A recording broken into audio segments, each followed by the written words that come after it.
మండల కేంద్రంలో సీఎం రేవంత్ రెడ్డికి చిత్రపటానికి కాంగ్రెస్ శ్రేణులు పాలాభిషేకం చేశారు।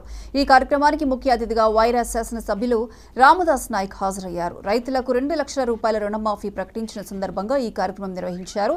రైతుల శ్రేయస్సు కోసం పనిచేసే ప్రభుత్వం ఏదైనా ఉందంటే అది కాంగ్రెస్ ప్రభుత్వమేనని రామదాసు అన్నారు।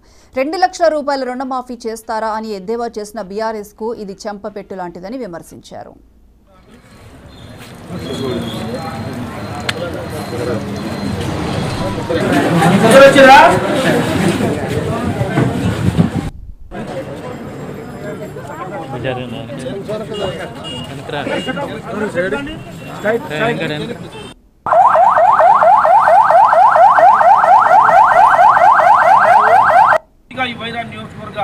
ప్రజల పక్షాన ఖమ్మం జిల్లా కాంగ్రెస్ పార్టీ పక్షాన రైతుల పక్షాన ఉత్తరాది కాంగ్రెస్ పార్టీ ఇలా చిన్నాభిన్నం చేసిన నేపథ్యంలో ప్రజలందరూ గ్రహించి ప్రజలందరూ ఆలోచన చేసి కేసీఆర్ వల్ల ఈ తెలంగాణ పూర్తి స్థాయిలో నాశనం అయిపోయింది।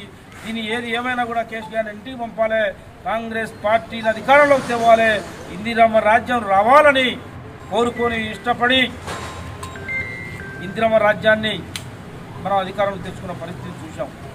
ఆ రోజు రేవంత్ రెడ్డి గారి నాయకత్వంలో 2 లక్షల రుణమాఫీ ఒకేసారి చేస్తానని చెప్పి మాటిచ్చి ప్రతిపక్షాలు కేసీఆర్ కుటుంబం మొత్తం కూడా మాయ మాటలు చెప్పి అధికారంలోకి వచ్చిండ్రు।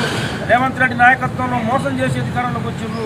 రైతులకు రుణమాఫీ ఇస్తానని చెప్పి ఇంతవరకు చేయలేదని చెప్పేసి తొర్రు కూపలు పోసిన హరీష్ రావు కేసీఆర్కి చెంపపెట్టు బుద్ధి చెప్పే విధంగా ఆగస్టులో రుణమాఫీ చేస్తానని చెప్పి నెల ముందే తెలంగాణ రాష్ట్ర ప్రజలకి చరిత్రలో నిలిచిపోయే విధంగా రేవంత్ రెడ్డి గారి నాయకత్వంలో 2 లక్షల రుణమాఫీ ఒకేసారి ఇవ్వటం, ఇది రైతులు